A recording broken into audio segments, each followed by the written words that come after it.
¿Qué tal? Pues me da muchísimo gusto poder regresar a esta serie ¿De dónde saldrá el anticristo? Y esta será la parte número 5.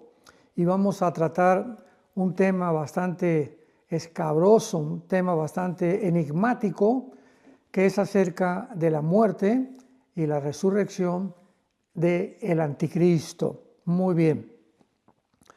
¿Cuál será la primera cosa o el primer objetivo que va a intentar Satanás buscar en tiempo de la tribulación? Bueno, pues sabemos claramente que el tiempo de la tribulación va a comenzar cuando el anticristo se siente con el gobierno de Israel a firmar un tratado por 7 años. Y desde luego que este personaje que se siente a firmar este tratado con el pueblo de Israel, pues tiene que ser un hombre que tenga poder sobre los musulmanes, o sea, sobre el mundo islámico, porque pues, ¿quién podría detener a que los musulmanes no volvieran a atacar a Israel más que este personaje llamado el anticristo? Por lo tanto, hemos visto ya en los estudios anteriores que el anticristo tiene que ser forzosamente de la religión del Islam al principio. No significa que él vaya a creer en eso, pero él va a salir de ahí porque la teología del Islam dice que va a venir un descendiente de Mahoma, que le llaman el 12º imán, y que este hombre le pusieron el nombre, el título más bien del Mahdi, M-A-D-H-I latina, Mahdi, que significa el ungido o el dirigente o el líder.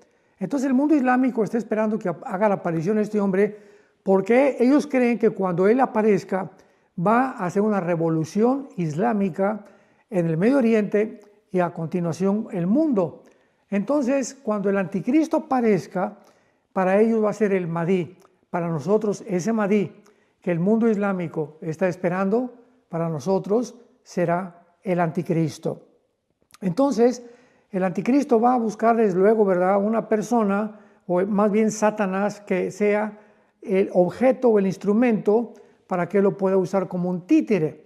Entonces va a buscar a una persona, ¿verdad?, un ser humano llamado el anticristo, el cual será la semilla de la serpiente. Desde Génesis 3:15 va a ser el hombre de pecado, de acuerdo a 2 de Tesalonicenses capítulo 2 versículo 4, y el cual también cuando aparezca, él va realmente a desarrollar una ola de maldad inimaginable porque la iglesia ya no estará en el mundo. O sea, el poder que la iglesia ejerce en el mundo es como Jesucristo dijo, somos la sal de la tierra. Y la sal pues no impide la putrefacción, pero impide, ¿verdad?, que continúe la descomposición. Así que esta es más o menos la situación o la representación que Jesucristo hizo de nosotros como iglesia. Mientras la iglesia está en el mundo, estamos de alguna manera impidiendo que la maldad se desborde como podría desbordarse. Muy bien, en el pináculo de su poder, el anticristo sabemos se va a exaltar como Dios y va a realmente a formar la mentira y el engaño más grande que el mundo creerá. En la segunda carta a los tesalonicenses, capítulo 2, versículo 8 en adelante, dice así: entonces se manifestará aquel inicuo. La palabra inicuo en el griego es la palabra anomos, o sea, el que está en contra de la ley o de la autoridad de Dios. Se va a manifestar aquel rebelde, podríamos también usar este adjetivo, a quien el Señor matará con el espíritu de su boca y destruirá con el resplandor de su venida. Inicuo cuyo advenimiento. Aquí vemos ya claramente que el anticristo va a ser un personaje, va a ser un ser humano, no va a ser una computadora, no va a ser una máquina, no es un imperio ni tampoco las Naciones Unidas. Va a ser un ser humano de carne y hueso como tú y como yo. ¿Cómo lo sabemos? Porque en Apocalipsis 20 dice la Biblia que Cristo los lanzará al anticristo y al falso profeta al lago de fuego. Esto no se puede lanzar al lago de fuego, ni a una máquina, ni a un robot tampoco, ¿verdad? Entonces, este inicuo o este rebelde que es el anticristo va a venir con el advenimiento de Satanás. O sea, Satanás le va a proporcionar al anticristo todo su poder y toda su autoridad. Esto lo encontramos en Apocalipsis capítulo 13, versículo 2. Y la bestia, que era semejante a un leopardo, y sus pies como de oso, y su boca como de león, y el dragón le dio el poder y su trono y su grande autoridad. O sea, todos los poderes, todas las manifestaciones que el anticristo va a manifestar, va a representar, no serán propias. Él estará poseído completamente por un principado satánico, que dice Apocalipsis 11, 7 y 8, un principado que va a subir del abismo. O sea, un ángel caído que ocupó alguno de los liderazgos de imperios del pasado, que está actualmente prisionero en el abismo. Cuando el anticristo surja al escenario mundial, este principado satánico saldrá del abismo a poseer al anticristo. También vemos nosotros claramente que será al inicio de la tribulación, o sea, al inicio de los 3 años primeros y medio, que va a ser una alianza, el anticristo, tóxica, con un sistema religioso. Y esto lo encontramos en Apocalipsis capítulo 17, donde se retrata a una mujer ramera montada sobre una bestia. Sabemos claramente que la bestia es el anticristo y la mujer ramera que está arriba implica como un jinete arriba de un caballo dominando al caballo. El que tiene las riendas es el que controla al animal. Entonces, cuando la Biblia nos habla que una mujer se le conoce como la ramera porque va a ser un sistema religioso apóstata, está arriba del anticristo montándolo, implica que lo está dominando. Esto es muy importante porque los primeros 3 años y medio de la tribulación, el anticristo no va a tener el poder, lo va a tener un sistema religioso que está retratado, representado, simbolizado en Apocalipsis capítulo 17, que se le llama el sistema religioso o la Babilonia, la gran ramera, la madre de las abominaciones de toda la tierra. Entonces aquí vemos claramente en Apocalipsis capítulo 17 que esta alianza tóxica entre el sistema religioso y el sistema político es tóxico, ¿verdad? Porque es por pura conveniencia. Podemos poner el ejemplo que esto ha sucedido políticamente entre China actualmente y Rusia. Cuando Rusia trató de impedir que entrara a Ucrania a convertirse en una miembro de la OTAN y cuando amenazó la OTAN en poner armas en Ucrania para invadir Rusia, pues Putin, ¿verdad?, inmediatamente hizo una alianza tóxica con China. Y sabemos que todas las alianzas que todas las naciones hagan a través de la historia son por intereses políticos e intereses económicos. Entonces Putin le dijo a Xi Jinping, el presidente de China, ayúdame y yo te voy a ayudar con armamento nuclear y tú ayúdame con soldados. Porque China, pues sabemos que tiene un ejército de aproximadamente 200 millones de soldados. Entonces, estas son las alianzas tóxicas, cuando son matrimonios por conveniencia, ya sea político, ya sea económico o militar.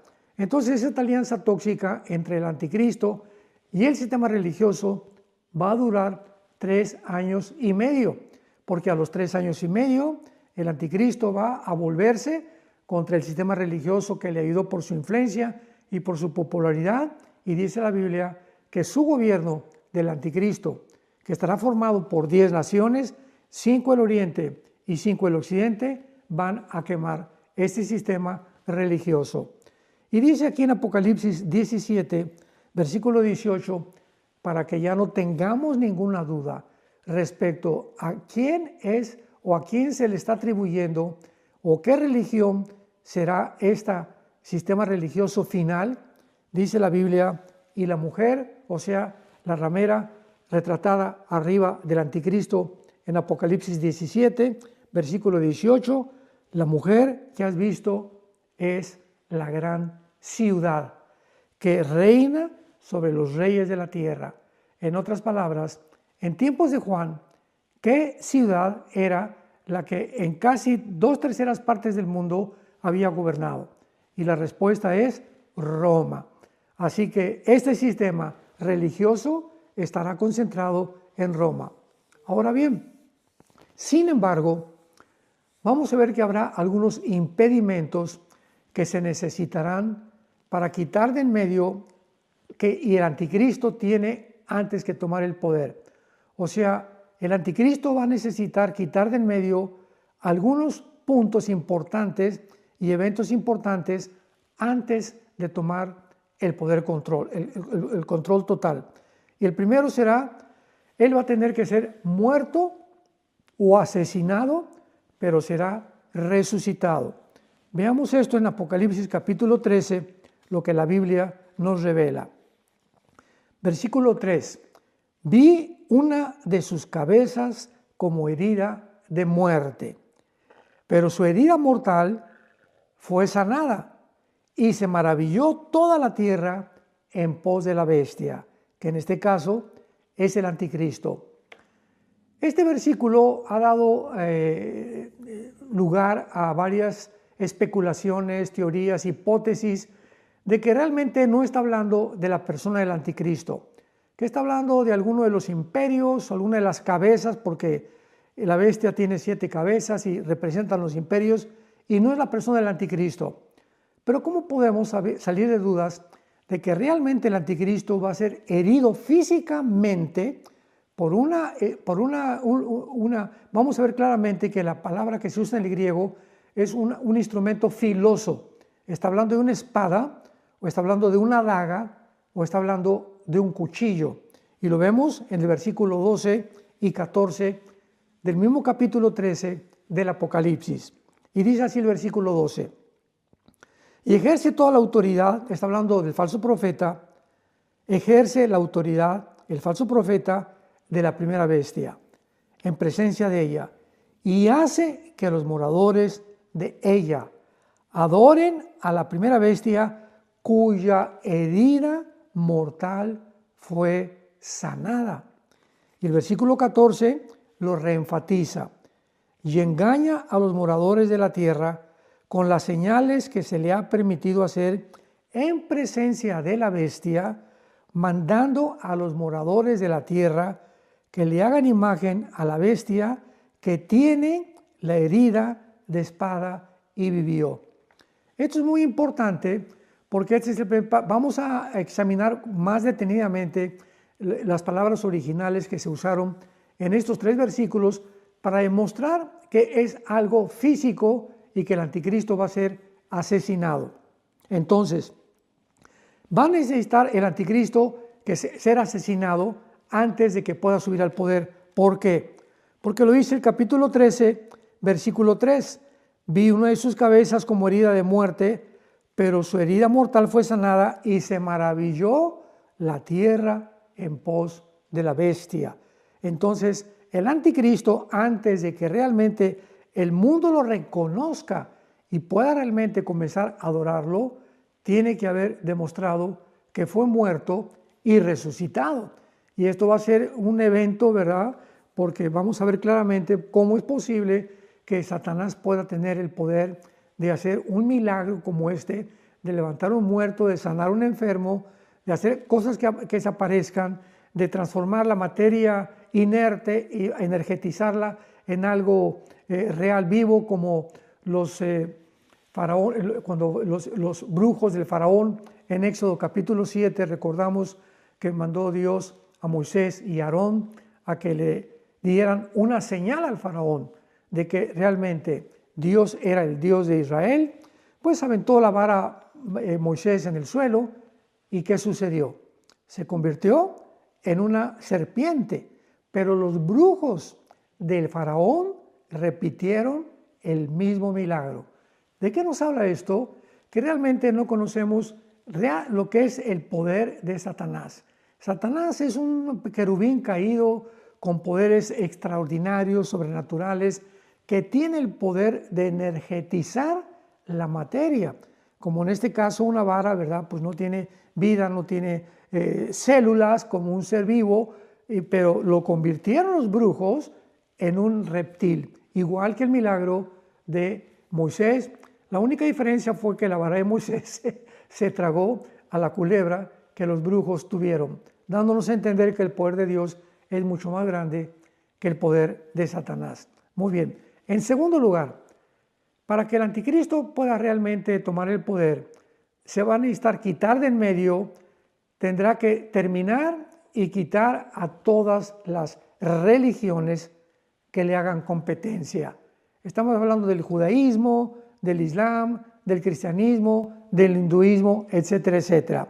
Porque los primeros 3 años y medio de la tribulación, de la semana 70 de Daniel, el Vaticano, que es el sistema religioso que está en Roma, va a ser una alianza tóxica con el anticristo, y el anticristo va de alguna manera a someterse a este poder religioso que también es político, de alguna manera por la influencia tan poderosa que va a tener el Vaticano.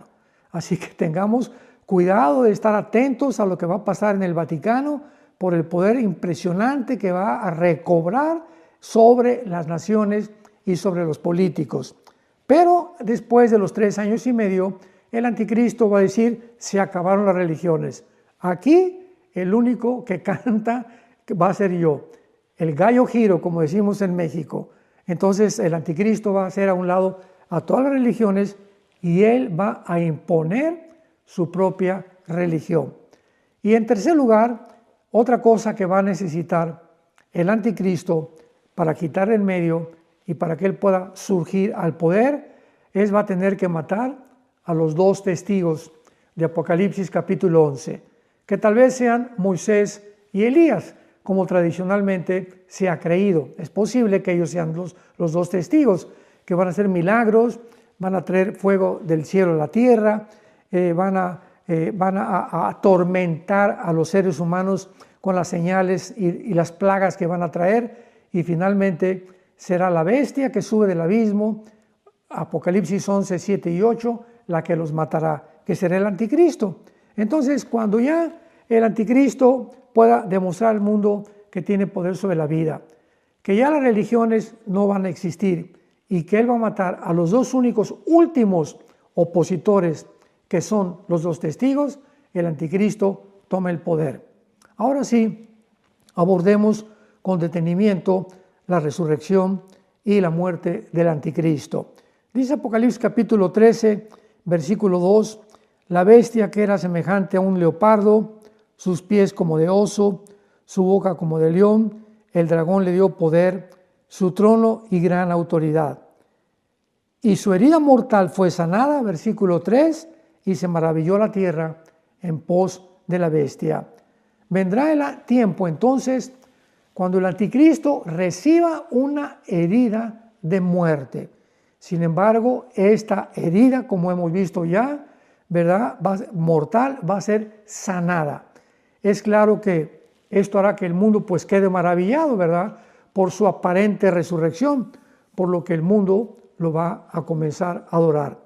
Ahora, muy bien, dice la Biblia que pues es lógico que la tierra se va a maravillar a través de la bestia, porque todas estas señales además y prodigios mentirosos abundarán en el mundo, pero la atención estará centrada sobre el personaje del anticristo, porque esta persona será superior a todas las demás. Muy bien, veamos ahora a continuación de la forma como el anticristo va a ser muerto. El hecho de que el anticristo resucite ha parecido ir en contra de algunas declaraciones de Jesús, de que Él es el único poseedor de este poder. O sea, Jesucristo dijo en Juan 11, yo soy la resurrección y la vida. O sea, la vida está en poder de Él. Y esto ha causado que algunos teólogos hayan usado diferentes traducciones, como que será una resurrección falsificada, otros que no está dirigida a un individuo, que va a ser un imperio, como ya lo vimos. Sin embargo, es importante ver la palabra en Apocalipsis capítulo 5, versículo 6, que se usó para la palabra herida y que es la misma palabra que se usa para la lanza que atravesó el costado de Jesucristo. Apocalipsis 5, versículo 6. Y uno de los ancianos dijo: no llores. He aquí, el león de la tribu de Jehová, la raíz de David, ha vencido para abrir el libro y desatar los sellos. Y miré y vi que en medio del trono y de los 4 seres vivientes, en medio de los ancianos, estaba de pie un cordero, que supuestamente es Jesucristo, como inmolado. Y esta palabra inmolado es la palabra griega spaso. S de Samuel, P de Pedro, H intermedia, A de Armando, Z o spaso, que significa claramente una herida mortal de algún instrumento filoso. En el caso de Jesucristo, se usó con la espada que el centurión le atravesó del lado izquierdo de su costado a su derecho, llegando, ¿verdad?, completamente destrozando todos los tejidos internos de Jesucristo, irrumpiendo inclusive su pericardio, que es la membrana que cubre el corazón. Ahora, muy bien, esta palabra entonces nos muestra claramente que es la misma palabra que se usa para inmolado, por lo que no hay duda de que el Mesías murió. Un estudio griego de este versículo, como lo dijimos anteriormente, nos va a dar una luz de la supuesta resurrección del anticristo. Vamos a traducirlo y vamos a introducir estas palabras en la palabra que dice la Biblia que fue atravesado y que el anticristo sufrió una herida mortal. Vi una de sus cabezas como herida. Esta palabra herida, Apocalipsis 13, versículo 3, 13:3, es la palabra spaso, la misma palabra que en Apocalipsis 5, 6 y 7 se usa para la herida que sufrió Cristo en su costado. Y dice una herida de muerte. La palabra muerte en el griego es thanatos, que es muerte, o sea, no hay tal cosa como reencarnación o el purgatorio, o que alguien pueda realmente decir fue un estado cataléptico, sino que es una muerte total, o sea, una cesación de la vida. Pero su herida fue sanada. Esta palabra es la palabra terapeu. De ahí viene la palabra terapéutico o terapia, que significa una inducción que hace para poder recobrar la sanidad. Y se maravilló la tierra en pos de la bestia.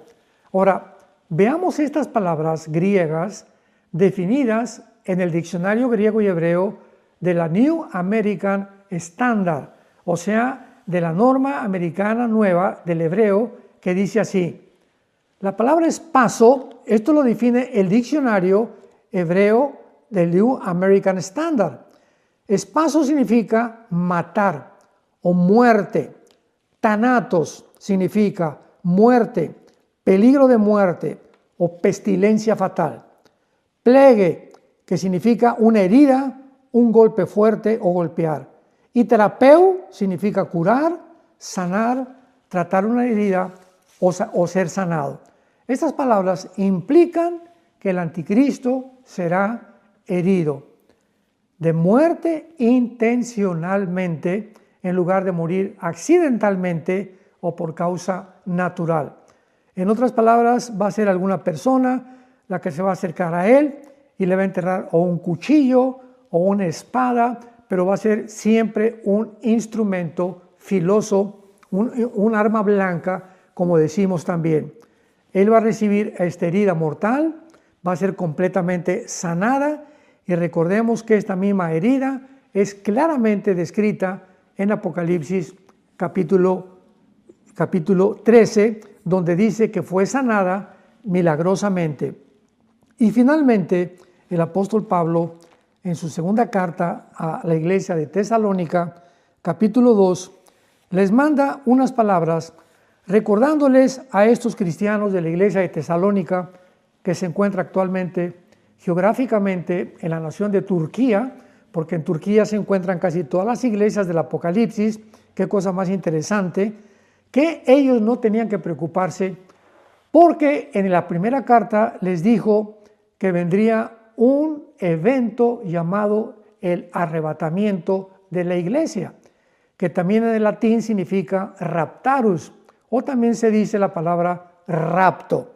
Entonces los tesalonicenses pues estaban contentos de que va a venir un día una generación de cristianos que no vamos a morir.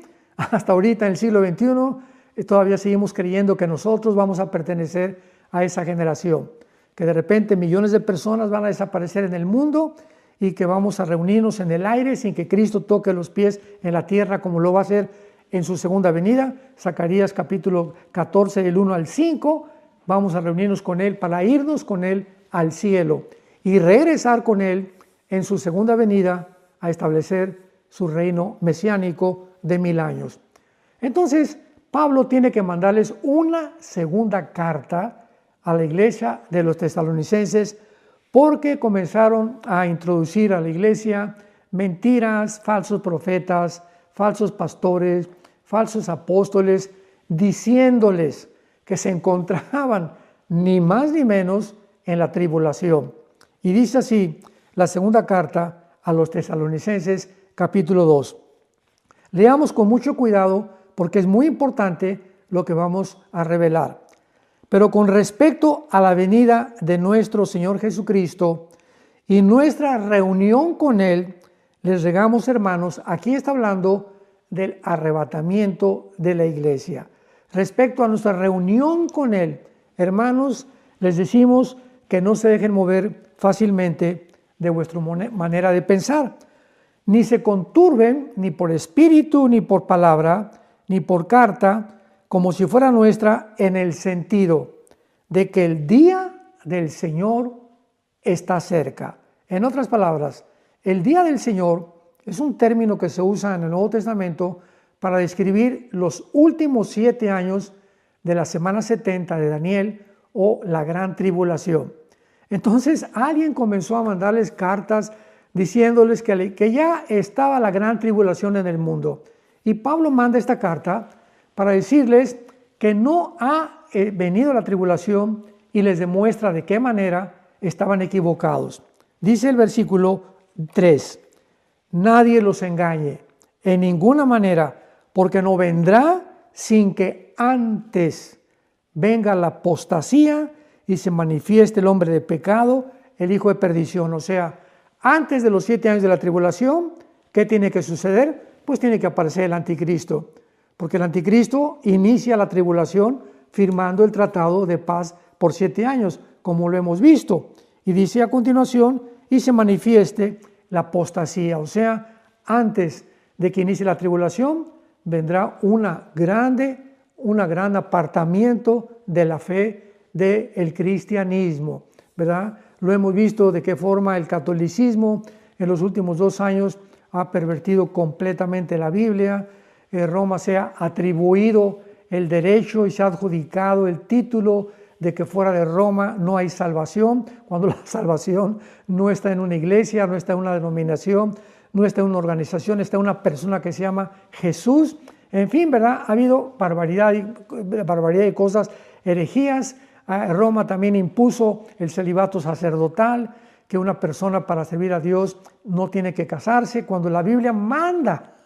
El apóstol Pablo a Timoteo en su segunda carta le dice, y en la primera carta, que los obispos tienen que ser casados. Entonces, ¿de dónde sacaron ese mito, verdad? Esa tontería, ese disparate de que no deben de casarse para servir a Dios. Bueno, esta es la apostasía en la que se encuentra y hay una desviación grandísima cada vez del cristianismo.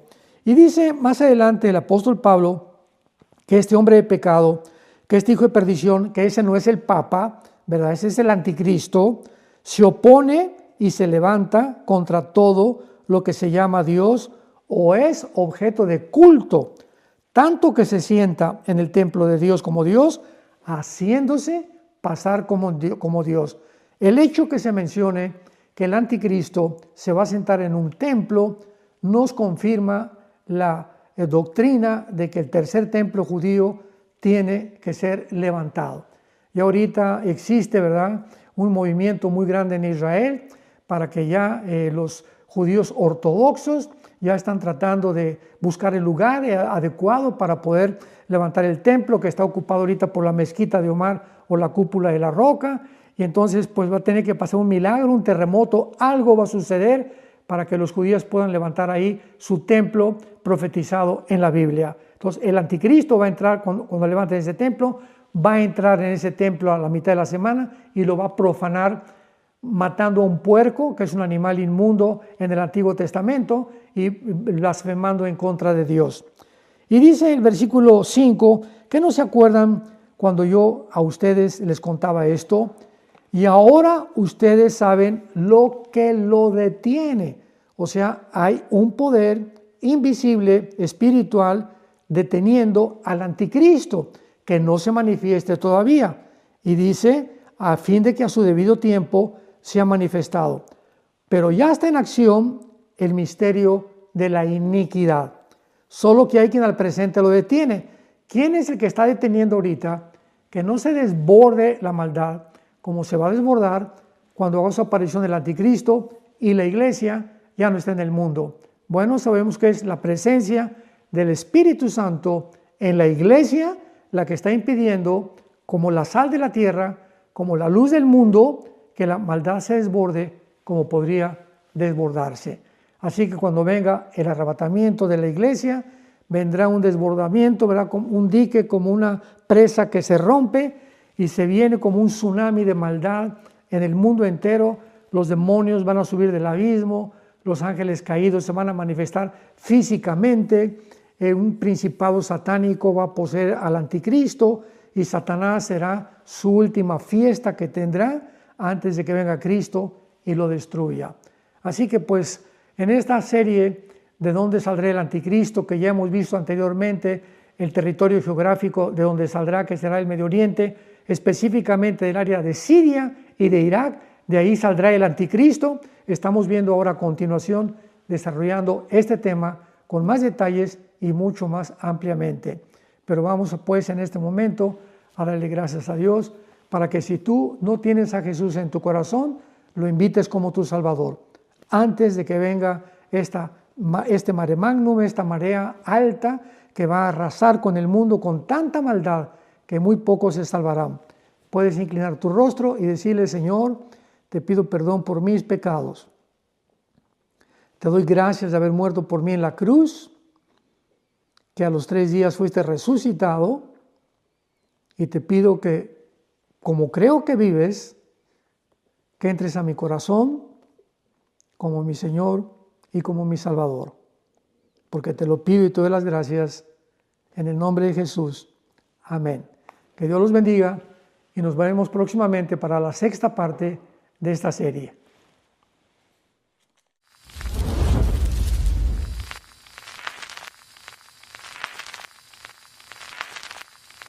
Hola, ¿qué tal? Me da mucho gusto saludarles y quisiera simplemente comunicarles que gracias a todos ustedes a través de todas las naciones del mundo que aman la palabra de Dios y que realmente están interesados en que nosotros como organización Vida Nueva para el Mundo y Armando Alducin Ministries continuemos predicando el Evangelio de la Gracia de Jesucristo y que podamos nosotros continuar haciéndolo gracias a sus donaciones. Este año cumplimos 46 años de ministerio, 46 años donde hemos predicado, hemos enseñado, hemos tenido seminarios y de diferentes formas de estudios bíblicos alrededor del mundo y hemos pensado y considerado de una forma fiel el Evangelio de la sana doctrina de Jesucristo. Nosotros, con todas estas donaciones, tenemos que sostener pastores, misioneros, obras, equipos de televisión y aún continuamos buscando la manera de poder elevar este ministerio. Hasta este momento quiero que ustedes estén enterados que no tenemos una sola propiedad como organización y así hemos trabajado durante 46 años porque le damos la importancia a la evangelización, a las misiones y también a los hombres de Dios para levantar más pastores. Le damos las gracias y que pueda Dios con su gracia tocar sus corazones y que puedan ustedes invertir en un terreno donde es fructífero, porque creemos que ha producido bastante buen fruto para la gloria de Dios. Gracias, muchas gracias por sus aportaciones y por las donaciones que sabemos ustedes continuarán haciendo para que podamos continuar siendo fieles en la predicación del Evangelio de la gracia de Dios. Que Dios les bendiga.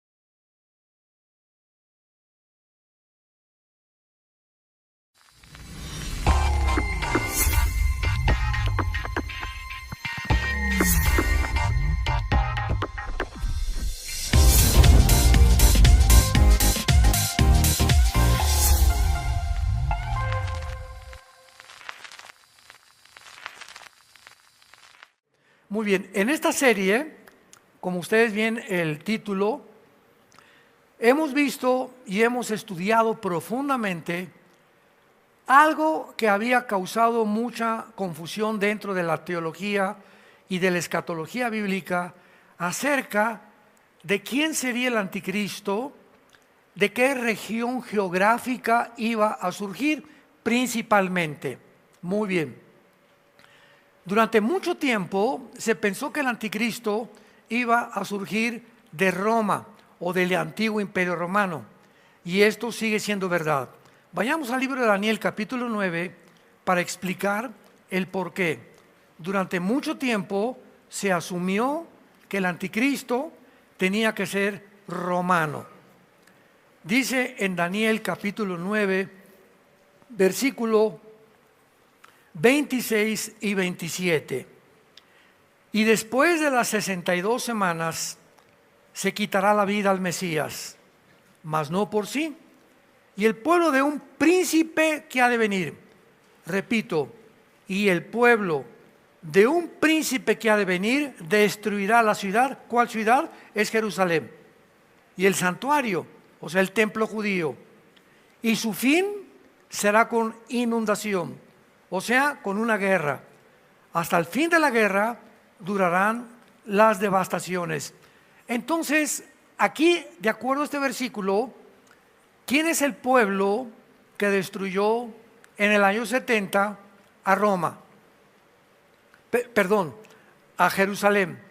Pues fueron los soldados romanos de la 10ª legión, dirigidos por el general Tito, que fue el que condujo la invasión a Jerusalén en el año 70 después de Jesucristo. Entonces se asumió que el pueblo que iba a destruir Jerusalén era romano. Entonces este príncipe que está mencionando este pasaje también se asumió que tenía que ser europeo. Sin embargo, hemos visto ya en los últimos meses, en los últimos años, tal vez desde hace 10 años, no más, estudiando profundamente las Escrituras, que la Biblia es de revelación progresiva. O sea, Dios no nos revela un cuadro perfecto. Dios nos da como un rompecabezas, una pieza aquí, otra pieza aquí, otra pieza aquí, otra pieza aquí. Pero Dios no nos deja completar el rompecabezas hasta que llegue el tiempo de que se cumplan esas profecías. ¿Me van siguiendo? Muy bien. Entonces, en este último siglo XXI en el que estamos viviendo, se han precipitado los acontecimientos con una velocidad tan vertiginosa, como lo saben, casi guerra nuclear, Ucrania contra Rusia. Hace 2 días se prepara la OTAN para ir a la guerra contra Rusia y seguir defendiendo a Ucrania. El presidente Donald Trump hace un pacto con Salmán, en Arabia Saudita, de billones de dólares con Qatar. Entra al pacto Al-Jolani, el líder exguerrillero y exterrorista de Siria, y toda la gente diciendo, ¿verdad? ¿Cómo es posible que el presidente haga estas cosas? ¿Cómo es posible en Europa? O sea, siempre tenemos la tendencia a juzgar antes de ver los resultados, porque es la tendencia humana. Entonces, hasta que no sepamos qué es lo que está de por medio precisamente, nos atrevemos a juzgar las cosas. Me han bombardeado a mí con muchas preguntas al respecto. Y me han dicho, oye, pero ¿cómo ya sabemos que Trump traicionó a Israel? Y les digo, miren, vamos a entender la situación de lo que está pasando en el mundo. Número 1, Estados Unidos, antes de que el presidente entrara últimamente como el nuevo administrador de esta nación, tenía una deuda de 35 trillones de dólares. Estados Unidos, muy bien. En el momento en que un país está tan endeudado como Estados Unidos, siendo el país que desde la Segunda Guerra Mundial ha tenido la supremacía política, económica y religiosa en el mundo entero, pues es lógico que todas las demás naciones que se levantaron en el siglo XXI, China y Rusia, tengan envidia. Desde que Caín mató a Abel en el huerto del Edén, ¿verdad? Sabemos que ha habido siempre la envidia de los que prosperan y entre las naciones nunca ha habido paz. En los casi 6,000 años de historia que tenemos, dice el Instituto para la Investigación de la Paz en Suecia y Estocolmo, que hemos tenido 25 años de paz. Repito, en 6,000 años de historia, 25 años de paz. La historia humana ha sido guerras y guerras y guerras desde el inicio de la humanidad. Y Cristo dijo que van a seguir hasta que Él regrese. Entonces, al darnos cuenta de esta expansión que existe en el mundo de las guerras y de todo lo que está sucediendo, el presidente Trump tenía en primer lugar que solucionar el problema económico. Porque Putin, su arma secreta contra Estados Unidos era levantar otra moneda que no fuera el dólar como la moneda de reserva para comprar el petróleo. Entonces el presidente Putin le habló a Rusia, le habló a Xi Jinping, le habló a China, perdón, le habló a los árabes, vamos a hacer una moneda y compremos el petróleo que no sea el dólar, ya sea con el yuan, la moneda de China, o con la moneda de Rusia. Y esto se gestó hasta hace unos 2 o 3 meses más o menos con el famoso BRICS.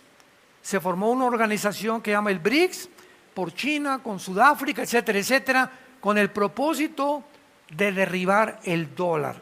Muy bien.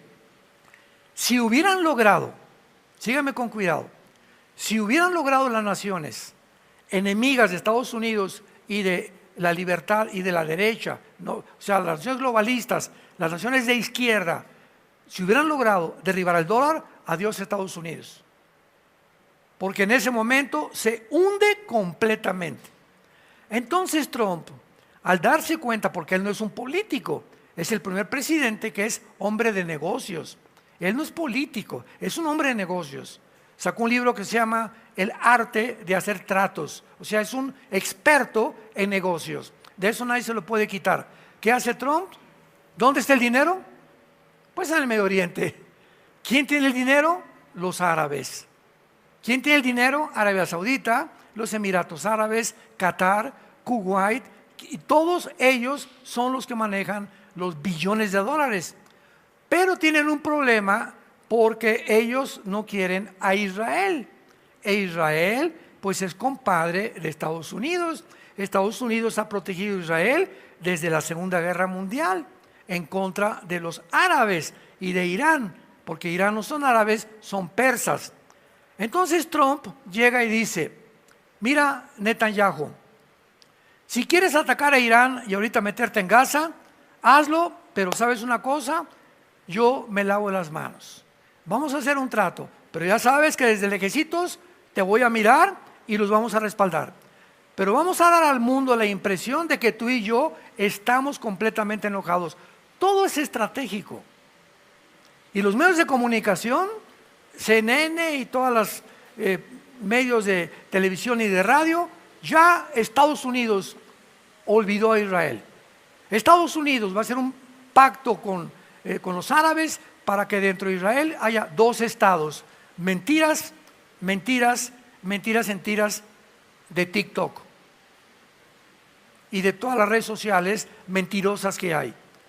Entonces va con Arabia Saudita y hace un tratado con él y les dice, ¿por qué aquí en el Medio Oriente nos estamos peleando? Hay millones de dólares en petróleo. ¿No les parecería? Vean ustedes lo que hace un negociador. Les dice a los árabes, el presidente Trump, ¿No les parece que haríamos un paraíso, un centro turístico multimillonario en el Medio Oriente? Más que la Riviera Maya y que la costa francesa y que Acapulco y que Veracruz. Entonces, ¿para qué no estamos peleando? Inmediatamente se les hinchaban los ojos. Oye, tiene razón este gringo, ¿verdad? ¿Para qué vamos a invertir en Gaza, levantar una ciudad ahí en Gaza, etcétera, etcétera? ¿Para qué vamos a hacernos amigos? Vamos a firmar tratados. Y firmaron un tratado por más de 6 billones de dólares, que con ese dinero lo mandan a Estados Unidos, en drones, en armamento, Estados Unidos con Arabia, y cubre la deuda que tenía Estados Unidos. Entonces, una vez que Trump logra lo que él prometió, Make America Great Again, hagamos de Estados Unidos otra vez una gran nación. Una vez que logra eso, entonces se comienzan a acomodar todas las demás piezas y el mundo comienza a entender que no tiene un pelo de tonto el presidente Trump. Y hay paz ahorita en Ucrania y Putin no quiso entrar ahorita con Zelensky, pero hay paz ahorita entre la India y los pakistanes. Ya el Irán tiene prohibido bombardear a Israel. Los Hutis, el grupo terrorista de Yemen, ya se calmaron. En Gaza ya entraron Israel con la operación Gedeón a acabar con todos los de Hamas, con el permiso de los mismos árabes. Inaudito. Y ahora, ¿cuál es el problema? Que Gaza, esta área, esta franja de Gaza, que está junto al Mediterráneo, donde estaban los de Hamas, ¿cómo van a sacar a casi 2 millones de personas cuando los árabes, sus hermanos, no los aceptan? No los aceptan en Egipto, no los aceptan en Siria, no los aceptan en Irak. Entonces, ¿qué dijo el presidente Putin? Digo, el presidente Trump: vamos a proponerles a los habitantes de Gaza mandarlos a Libia o permitir restaurar Gaza, hacer una ciudad impresionante con edificios, con hospitales, pero sin Hamas. Y el problema está en que los árabes no les conviene, síganme con cuidado, no les conviene que saquen a los habitantes de Gaza, porque Gaza es el territorio geográfico que son vecinos de Israel. Y mientras haya árabes terroristas queriendo exterminar al Estado de Israel, si lo sacan, Israel queda completamente aislado y va a defenderse con más seguridad de sus enemigos. Entonces, esta es la razón por la cual las naciones árabes no aceptan a los habitantes de Gaza, precisamente porque no les conviene, porque es un punto estratégico, militar, geográfico, estar junto a la nación de Israel. Ya vimos lo que pasó el 7 de octubre, ¿verdad? Que entraron más de 1,200 de Hamas de Gaza y mataron a más de 1,000 judíos civiles, quemando a los niños, a las niñas y violando a todas las mujeres. Esta situación que está sucediendo en el mundo, todo está profetizado en la Biblia. Hay muchas cosas que no están profetizadas, pero este está profetizado. Permítanme darles un ejemplo. Todos los que han leído Zacarías 5, me imagino que nadie, ¿no? Ya nada más me sé Juan 3:16, hermano. En Zacarías capítulo 5, el profeta del Antiguo Testamento, en ese capítulo hay una profecía de hace 2500 años, donde el profeta Zacarías ve un efa. Efa es el símbolo del comercio del Medio Oriente en el Antiguo Testamento. Equivalía como a 3 o 4 litros de grano, más o menos. Efa. Entonces, el profeta ve volar un efa, y que ese efa lo meten dentro de un recipiente como de plomo, y una mujer se sienta sobre el efa, lo cierran en una caja de plomo, y ve el profeta a 2 mujeres que parecían como cigüeñas, que lo elevan y lo llevan volando a la tierra de Sinar. ¿Y qué es la tierra de Sinar? ¿O la tierra de los caldeos? Babilonia del Antiguo Testamento. Si ven ustedes, Babilonia es la tierra de Sinar, o la tierra de los caldeos, o la Mesopotamia del Antiguo Testamento. Una tierra entre dos ríos, el Tigris y el Éufrates. Entonces, esta profecía nos habla que el comercio en los últimos tiempos ya no iba a estar en la bolsa de valores de Wall Street, en Nueva York, sino que el comercio se iba a transferir, iba a ser trasladado al Medio Oriente. Y cuando Trump dijo hace 4 días, hagamos el Medio Oriente comercio y no guerra, se me pusieron así los pelos de punta, acordándome de la profecía de Zacarías y de Apocalipsis 18, donde se menciona una ciudad comercial del mundo que se convierte en el centro del comercio internacional por el anticristo. ¿Qué tan cerca estamos que venga Jesús por nosotros? Yo no sé si hoy mismo o mañana. Pero todos estos eventos conmocionan completamente al mundo que conoce la Biblia, a los cristianos que conocemos la Biblia y a los que estamos esperando a Jesús. Pero lo que está pasando en el mundo ahorita, todo es cada día algo nuevo, cada semana algo nuevo. Ahorita me sorprendió que ahora que nombraron al nuevo Papa Leo XIV, en el segundo día que él dijo que él quiere ser el mediador de todas las guerras en el mundo,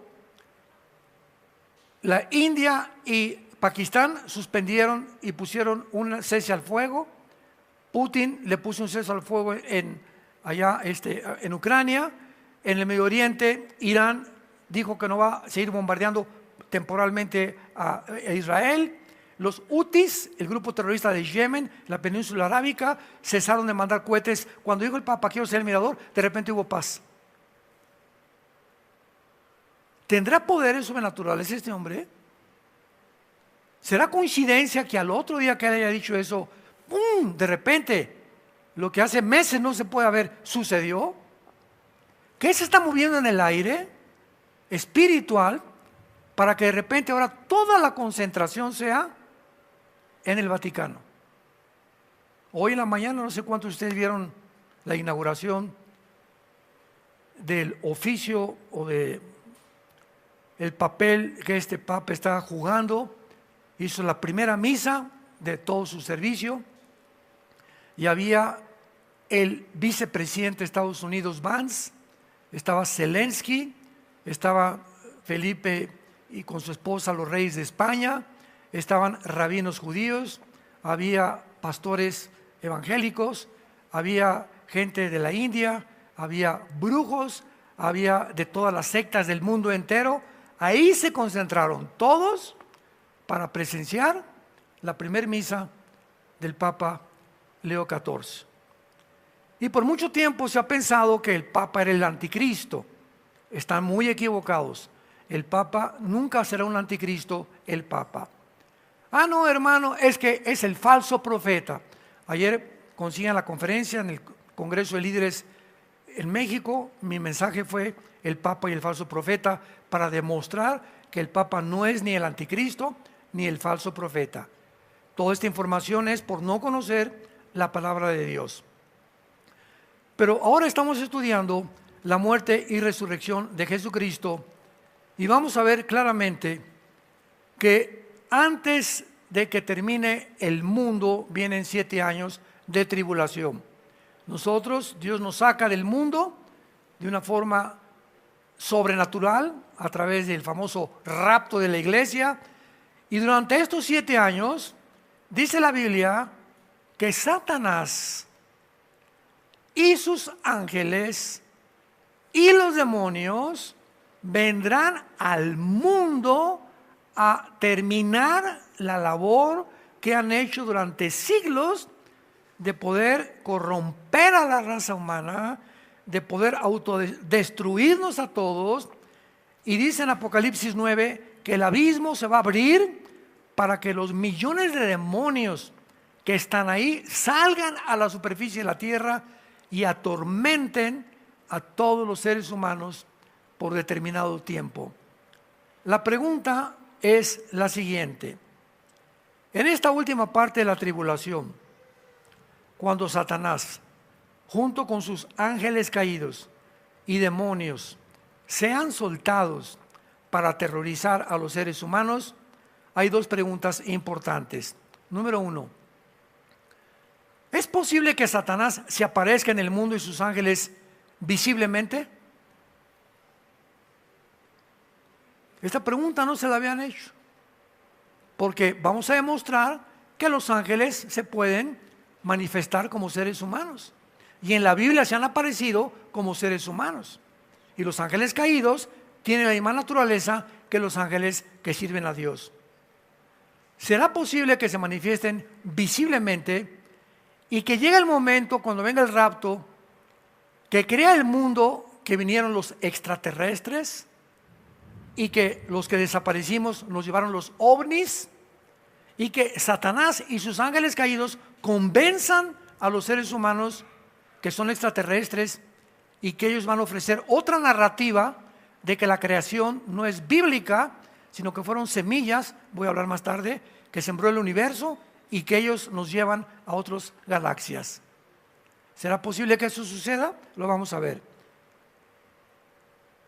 Y la segunda pregunta será, ¿cuál será realmente la reacción de los seres humanos al ver los milagros que van a realizarse los ángeles caídos y Satanás y la persona del anticristo y el falso profeta? Bueno, veamos muchas veces al comentar acerca del lanzamiento de Satanás del cielo, los comentaristas les ha sido muy difícil realmente explicar de qué manera se van a manifestar en el mundo. Y antes de ser lanzados del cielo, todas estas entidades espirituales se escondían detrás de un velo que no los vemos ahorita. No vemos a ningún ángel, ¿verdad?, caído. Los demonios tampoco los podemos ver. Todos trabajan a través de un velo atmosférico. Entonces hay un mundo invisible que nos revela Jesucristo en la Biblia, que está poblado por demonios, ángeles caídos y su jefe Lucifer. Entonces este velo, donde se escondían ellos, se va a quitar y se van a manifestar tal como son, pero disfrazados posiblemente de extraterrestres. Vamos a comprobar esto y veamos, por ejemplo, en donde se escondían antes los ángeles y Satanás. Job, el libro de Job, capítulo 1. Veamos 3 pasajes donde se encontraba detrás este escenario que ahorita no lo podemos ver. Job capítulo 1, versículos 6 y 7. Un día vinieron a presentarse delante de Jehová los hijos de Dios, entre los cuales vino también Satanás. Y dijo Jehová a Satanás: ¿de dónde vienes? Respondió Satanás: de rodear Toluca. Eso dice. No somos tan importantes para él, ¿verdad? No, de rodear la tierra entera. Entonces nos damos cuenta que la Biblia nos ofrece, y el Espíritu Santo revelándolo aquí en el libro de Job, que Satanás es un querubín, jefe, comandante en jefe de un ejército impresionante de ángeles caídos y de los demonios que son los soldados rasos, que su objetivo es continuamente estar dándole vueltas al planeta. Y continuamente él y los que lo acompañaban, sus ángeles caídos, ¿verdad?, pasan por Toluca, no sé cada cuándo, por México, por todos los países, continuamente están buscando hoyos. Llegan a Toluca y los demonios que hacen trabajo sucio le dicen a Satanás: hoy ahí en Tlalnepantla o ahí en Metepec hay una familia que el hombre metió pornografía a su casa. ¿Cómo? Sí, metió pornografía. Váyanse contra esa familia. Cuando un hombre ve pornografía en su casa y se dice cristiano, le abre la puerta en el cielo atmosférico para que entren demonios a su casa y ataquen a sus hijos menores de edad. Y ataquen a la esposa y te ataquen a ti. Con el propósito de corromper tu alma, dice en Proverbios capítulo 6, el que cometa adulterio corrompe su alma, heridas y vergüenza hallará. Y Jesús dijo, no necesitas acostarte con una mujer para ser culpable de adulterio. Basta con que la veas en la pornografía o te hagas imaginaciones. Ante mí, dice Dios, tú eres un adúltero, eres una adúltera, si ves hombres también desnudos. Entonces tenemos que entender que mientras estemos cubiertos nosotros bajo la santidad, cuando tengamos una vida limpieza y de pureza sexual, estamos protegidos por Dios. Métete eso en tu cabecita, tú no te vas a burlar de Dios. Dios quiere protegernos, bendecir tu trabajo, bendecir a tus hijos, bendecir tu matrimonio, pero somos nosotros, no Dios. No le eche la culpa que ella te abandonó. Nosotros somos los que lo abandonamos cuando jugamos con el pecado, creyendo que vamos a obtener un beneficio o un placer, cuando es todo lo contrario. Veamos otro ejemplo en Efesios capítulo 2. Efesios en el Nuevo Testamento, capítulo 2. Versículos 1 y 2. Estos pasajes nos revelan cómo opera el diablo. Y Él les dio vida a ustedes cuando estábamos muertos en vuestros pecados y delitos, en los cuales anduvimos en otro tiempo. Se supone que ya en este tiempo ya no andamos así. En otro tiempo viviendo. En otro tiempo seguíamos la corriente del mundo, conforme al príncipe de la potestad del aire, el espíritu que opera en los hijos de desobediencia. Aquí a Satanás se le llama el príncipe de la potestad del aire. En Job, ¿de dónde vienes? De rodear la tierra. El territorio de operaciones de los demonios y de los ángeles y de Satanás es de la atmósfera para abajo, porque la palabra aire, apúntalo, en el griego es A de Armando, E de Enrique, R de Raúl. Veo que casi nadie apunta. Qué tristeza. Ahí en tu vida, pues no trajiste la Biblia, pues ¿cómo vas a apuntar? Bueno, la palabra aer significa atmósfera. Entonces, muy bien, Él opera de la atmósfera hacia abajo. Antes, dice la Biblia, cuando no éramos cristianos, seguíamos la corriente de mi compadre. Oye, compadre, vamos a la hacienda emborracharnos. Voy contigo, compadre. Oye, que hay unas muchachonas por ahí que están esperando. Me voy contigo también. Oye, que esto y que el otro, te propongo un negocio que vamos a transar y el que no transa no avanza. Le entro yo también. Seguimos una corriente donde el mundo va de arriba hacia abajo. O sea, no saben que van y no se dan cuenta cuando se van a estrellar. Y si te mueres antes de que tú tengas a Cristo en tu vida, te condenas eternamente. Y era el camino que seguíamos. Y viene Cristo, que hace antes de que nos estrelláramos, viene y nos rescata, y ahora vamos en contra de la corriente del mundo. Ahora vamos hacia arriba y no hacia abajo. Tenemos la vida eterna y una promesa de una vida mejor, de bendiciones más grandes para mi matrimonio, para mi familia, para mi trabajo. Vamos para arriba. Pero hay cristianos que en lugar de ir arriba y habiendo sido sacados por Dios, se regresan otra vez a la corriente de donde Dios te sacó. ¡Qué locura! Creyendo que el mundo te da más que lo que te da Dios. ¡Qué locura! Ahora vean cómo trabaja Satanás. Los que no trajeron Biblia ya saben que no se van a ir en el rapto, ¿verdad? Este espíritu, la palabra opera, es la palabra griega energeo. Energeo. De ahí viene la palabra energía. Muy bien. Satanás maneja y manipula la energía. Hay energía en las plantas, en todo el universo, todo es energía. Hay diferentes formas de energía por todos lados. Muy bien.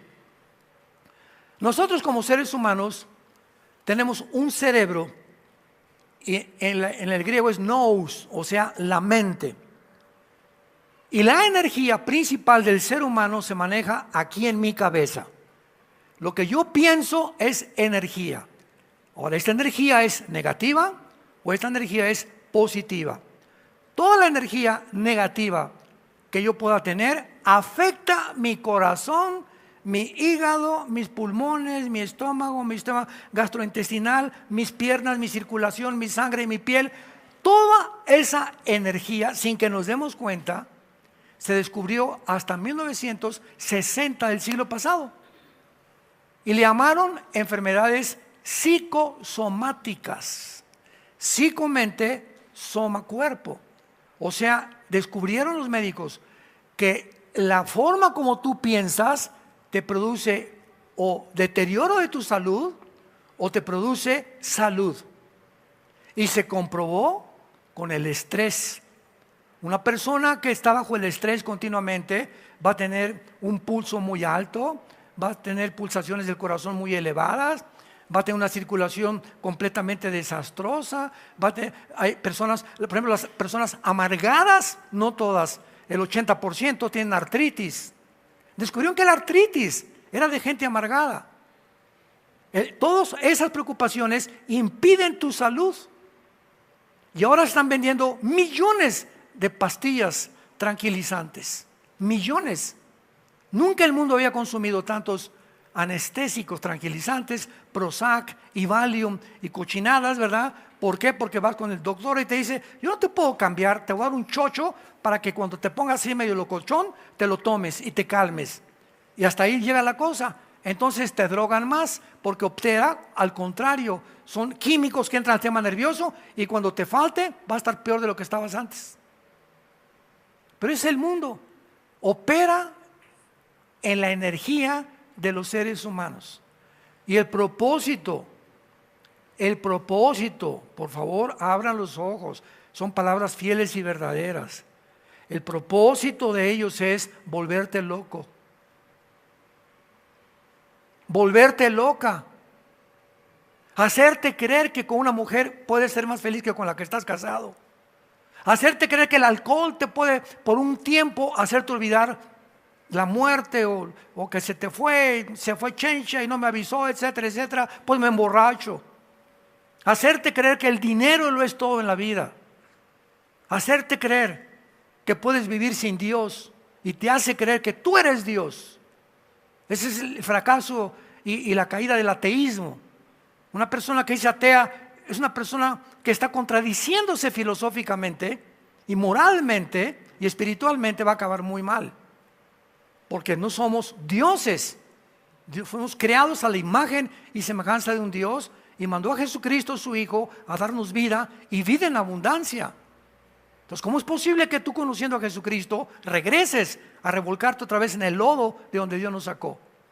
Así es como opera Satanás. Y cuando venga, imaginémonos en la tribulación lo que va a hacer. Veamos el último pasaje en Efesios capítulo 6, versículo 12. El mismo libro de Efesios, versículo 12.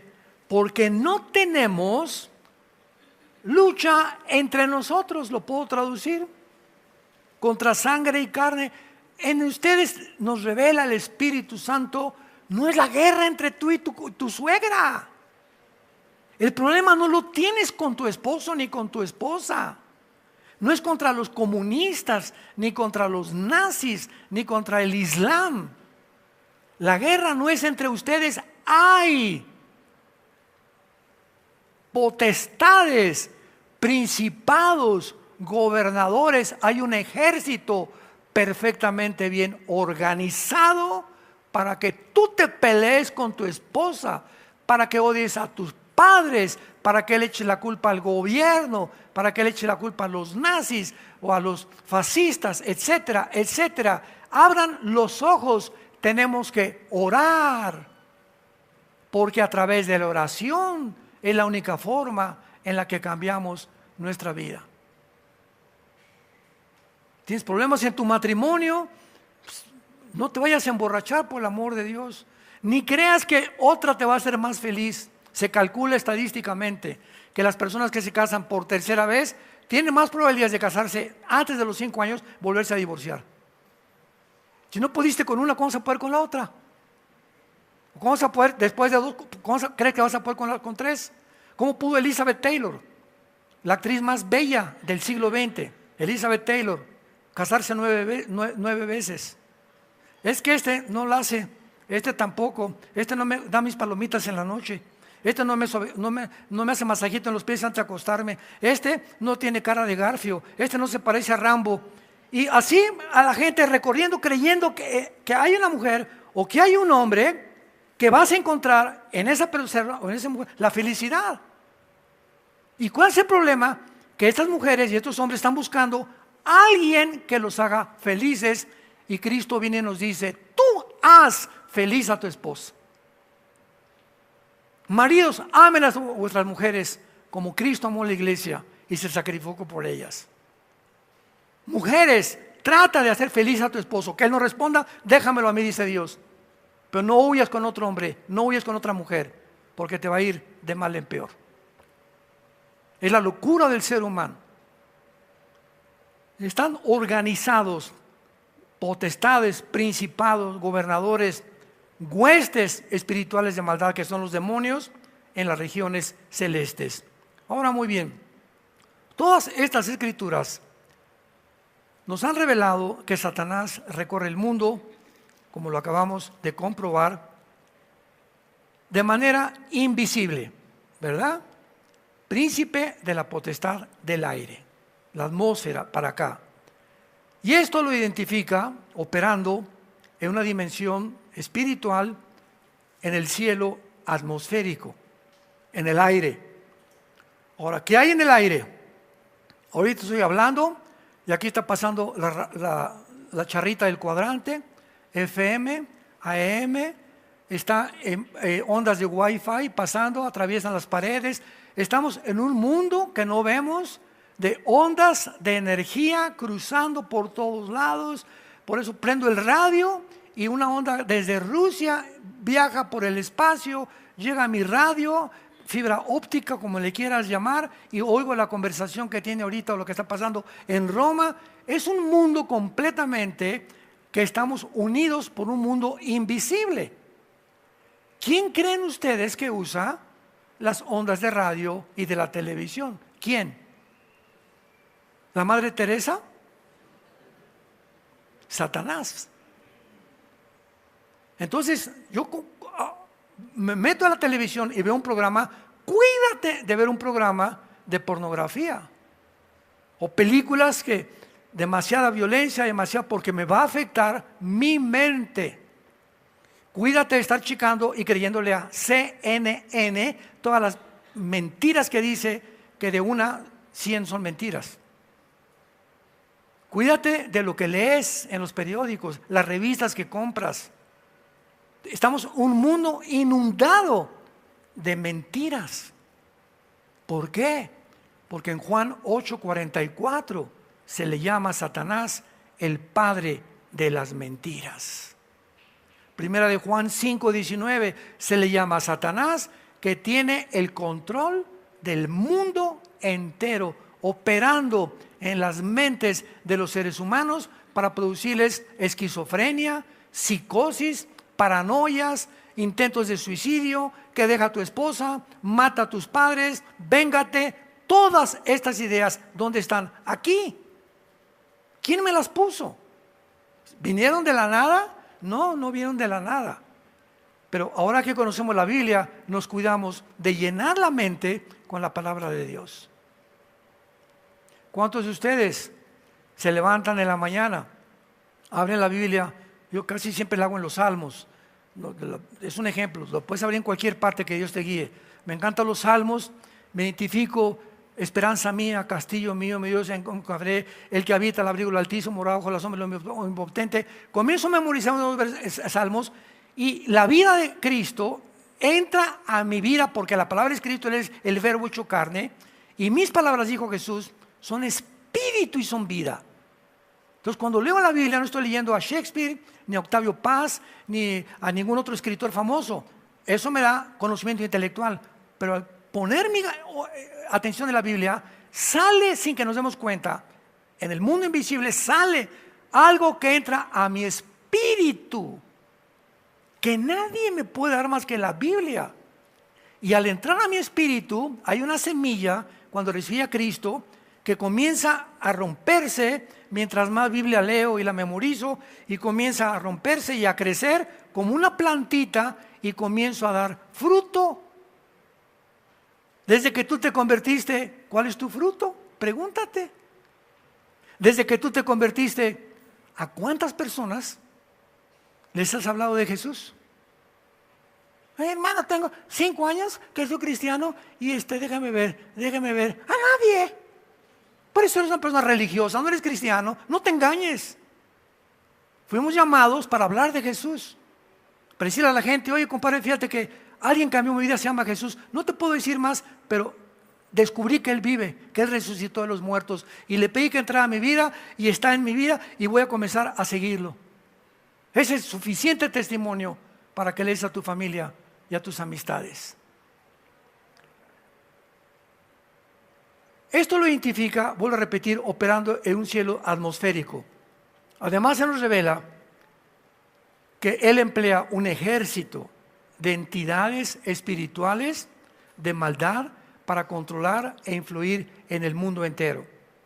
La gente cree muchas veces, choqué porque fueron circunstancias de la vida, me pasó esto por un accidente, y sin embargo no estamos luchando con accidentes de la vida o al azar.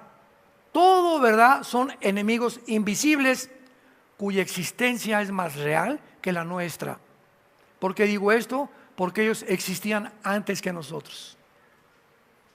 El mundo espiritual fue creado por Dios antes que nosotros.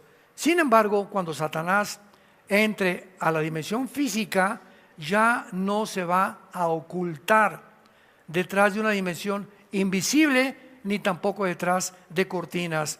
Cuando esto ocurra, otro problema para Satanás y sus ángeles caídos será que saben que el tiempo es corto. Apocalipsis 12:12. Y sabiendo Satanás que el tiempo es corto, se lanzó contra el mundo para poder terminar su tarea sucia que ha iniciado en la guerra eterna, cósmica, desde hace más de 6,000 años. Veamos rápidamente, para demostrar que los ángeles, bueno, para no irme más tan profundamente, Génesis 18, para que ustedes vean lo que los ángeles son capaces de hacer, tanto los buenos como los malos. En Génesis 18 está Abraham, ahí en Metepec, debajo de un árbol, tranquilo, con su esposa, como tiendas de campaña que tenían antes, y de repente en Génesis 18 se aparece Dios,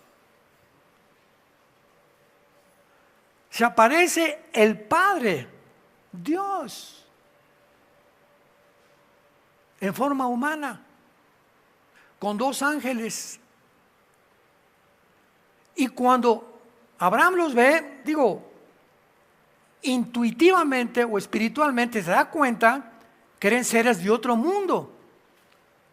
Y les dice, por favor, pasen a mi casa. Sara hace una birria. ¿Quién sabe qué pozole hicieron o qué hizo eso Sara? Pero Dios y sus 2 ángeles comieron comida humana. Bebieron todo menos Coca-Cola.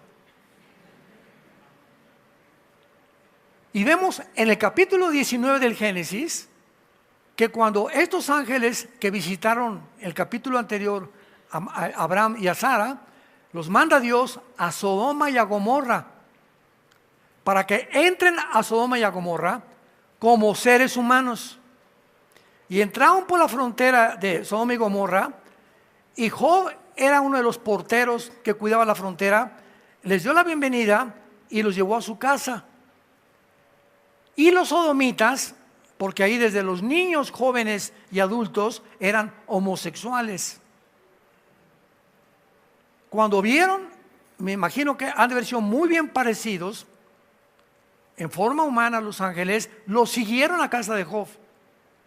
Y le dijeron a Job: sácalos para que tengamos relaciones con ellos. Y Job dijo: no, de ninguna manera.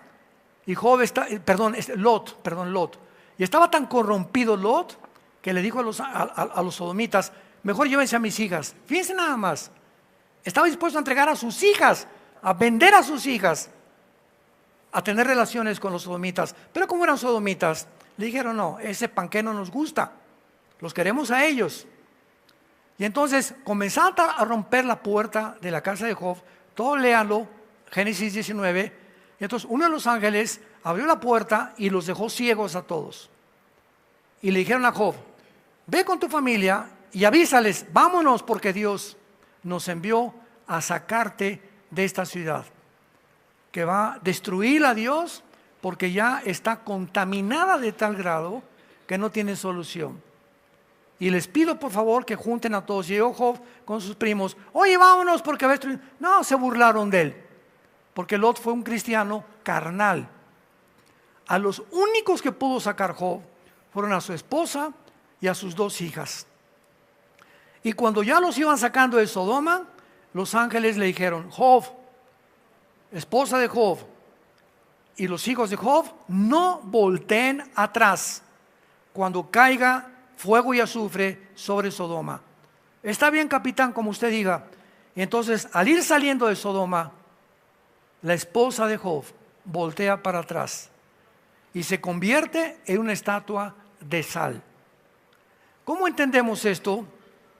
En el Evangelio de Mateo capítulo 6 dice: ustedes son la sal de la tierra. ¿Qué es la sal?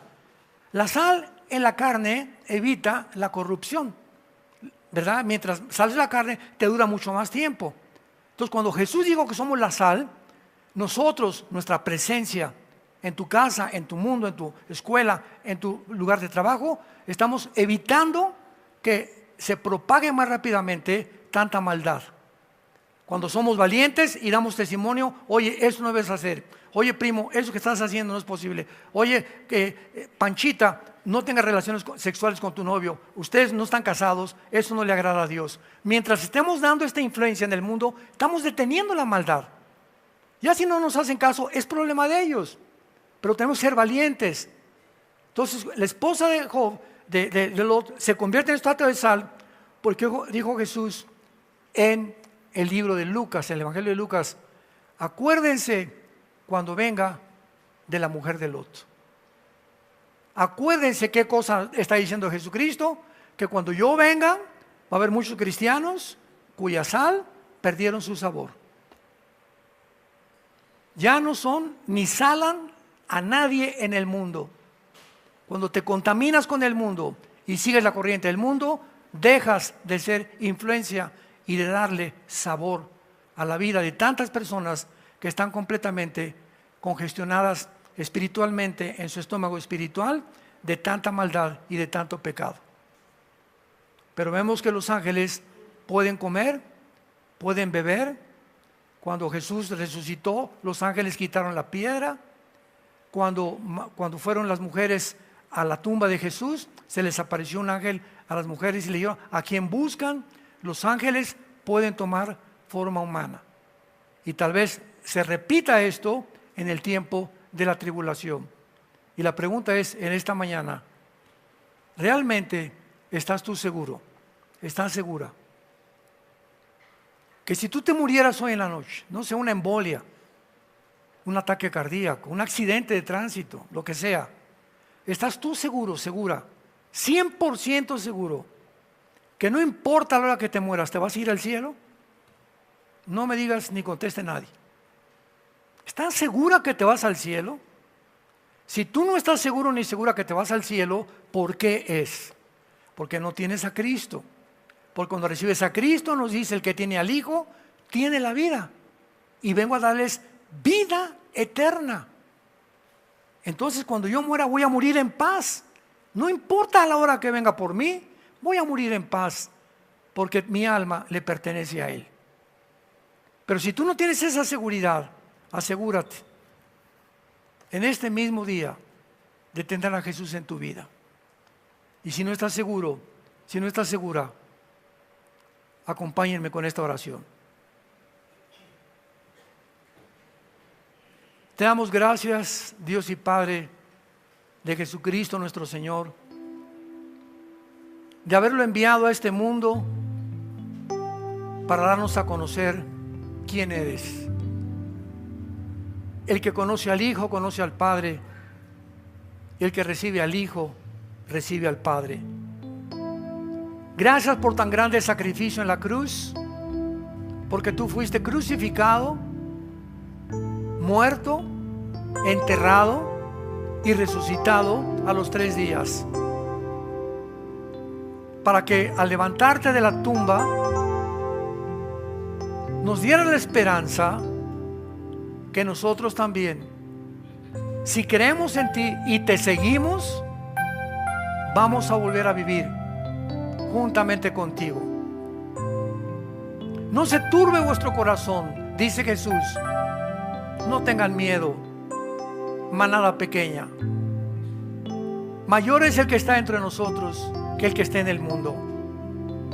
Voy a la casa de mi Padre a preparar lugar para todos ustedes que me han recibido y me han seguido, para que cuando yo venga ustedes estén conmigo, y si me fuere regresaré y os tomaré a mí mismo, para que donde yo estoy ustedes también estén.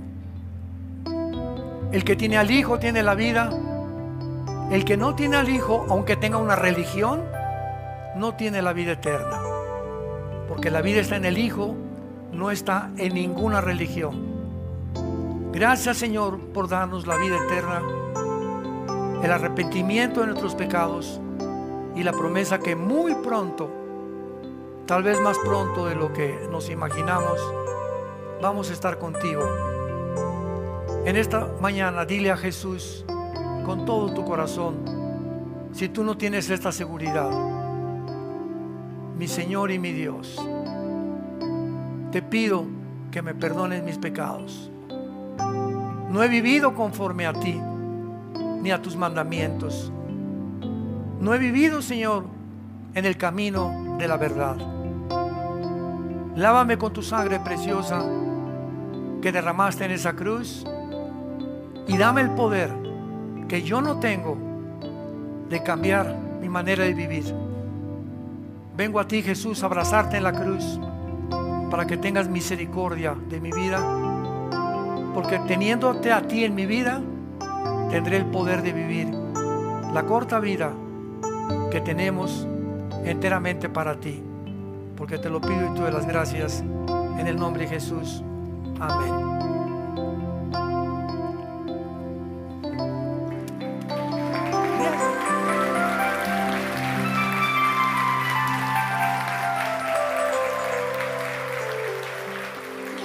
¿Qué haríamos sin este mensaje? Por eso me reí. Al final dice ahí: gócense y alégrense los que tienen mi salvación. Gócense. No tengas cara de tortuga sin destino. Somos hijos e hijas de Dios. Tenemos un propósito para vivir.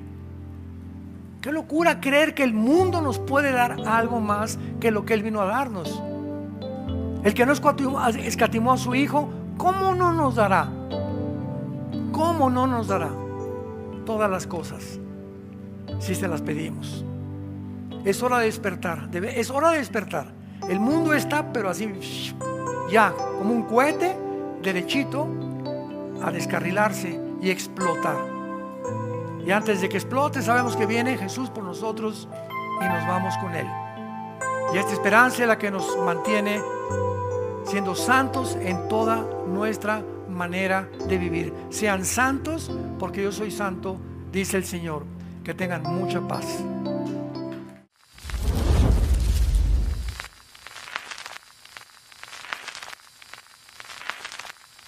Hola, ¿qué tal? Me da mucho gusto saludarles y quisiera simplemente comunicarles que gracias a todos ustedes a través de todas las naciones del mundo que aman la palabra de Dios y que realmente están interesados en que nosotros como organización Vida Nueva para el Mundo y Armando Alducin Ministries, continuemos predicando el Evangelio de la gracia de Jesucristo y que podamos nosotros continuar haciéndolo gracias a sus donaciones.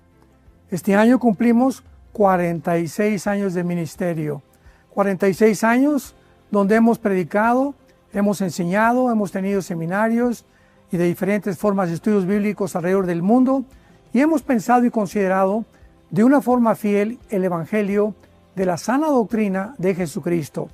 Nosotros, con todas estas donaciones, tenemos que sostener pastores, misioneros, obras, equipos de televisión y aún continuamos buscando la manera de poder elevar este ministerio. Hasta este momento quiero que ustedes estén enterados que no tenemos una sola propiedad como organización y así hemos trabajado durante 46 años porque le damos la importancia a la evangelización, a las misiones y también a los hombres de Dios para levantar más pastores.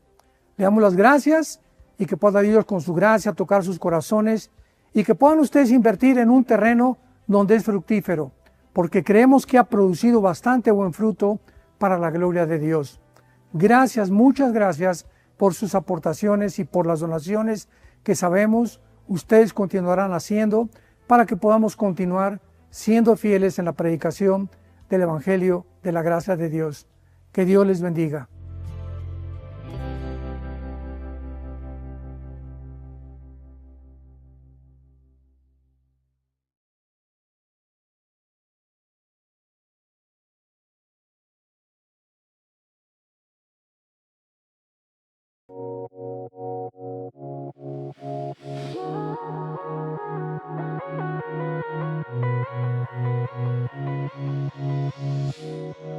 And I